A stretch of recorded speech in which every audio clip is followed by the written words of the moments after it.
What makes you hopeful that we can reach net zero emissions by 2050? 100% renewable electricity is viable. Physics World 2018. Podcast Tom Raftery. The Coming Green Revolution Smarter Markets 2021. The argument for renewables is purely an economic one. The Guardian 2017. Shell says its oil production has peaked and will fall every year. CNN 2021.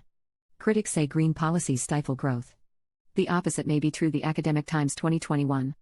Unsubsidized wind and solar now cheapest source for new electric power. Computer World 2017.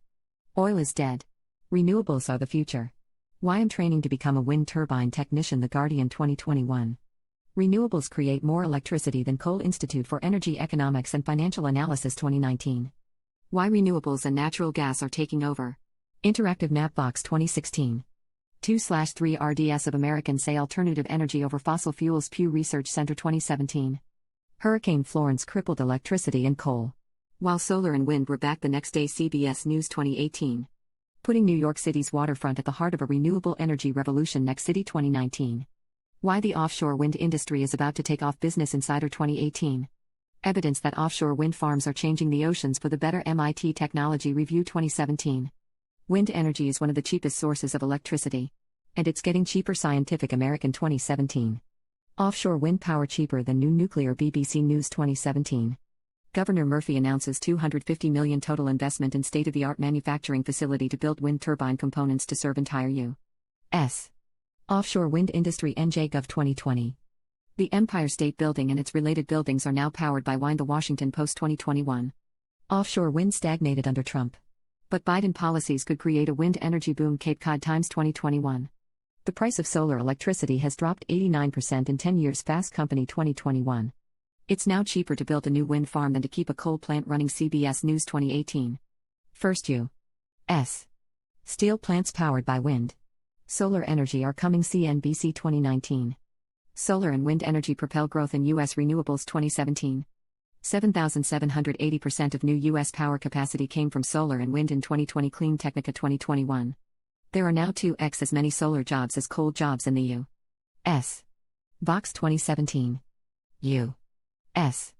solar power employs more people than oil, coal and gas combined. The Independent 2017.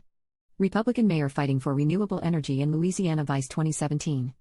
Irving plans to use 100% renewable energy by 2023. The Dallas Morning News 2021. How 6 small towns and cities are going green. Curb 2017. America can nearly quadruple its renewable electricity by 2030. Clean Technica 2016. U.S. Department of Energy wants electricity grid to be able to handle 100% midday peak solar power. Electric 2016. U.S. Secretary of Energy. Flow batteries are good for grid storage. Energy storage. News 2021. In boost for renewables. Grid-scale battery storage is on the rise. Yale 2020. U.S. looks to boost energy storage by 525% by 2025. Oil 2020. Scientists create liquid fuel that can store the sun's energy for up to 18 years. Science Alert 2019. California wastes its extra solar wind energy. Could hydrogen be the storage key? The San Francisco Chronicle 2021. Water battery a winner for Australian University in the first year of operation. The thermal energy storage tank saved 232 tons of CO2 emissions with 3,082 tons saved by the University of the Sunshine Coast through using solar power instead of grid electricity. PV Magazine 2020. Latest development on China's largest battery energy storage project. Power Engineering International 2021. Largest battery in Australia to be built at aging NSW coal-fired power plant. 2021. Improvements in energy sources, such as more nuclear power plants and solar farms. More and more cities switching to electric or natural gas-powered buses. The increased awareness of climate change by millennials. Undefined. COVID shifting huge portions of the Western workforce away from the commute to work 5 days a week system will drastically reduce urban weekday carbon emissions. Trying to find hope in this thread because I don't have any. There's more public support for taking big steps to avoid a climate disaster than ever before. It's inspiring to see governments and companies around the world set ambitious goals for reducing emissions. The world's power to invent makes me optimistic.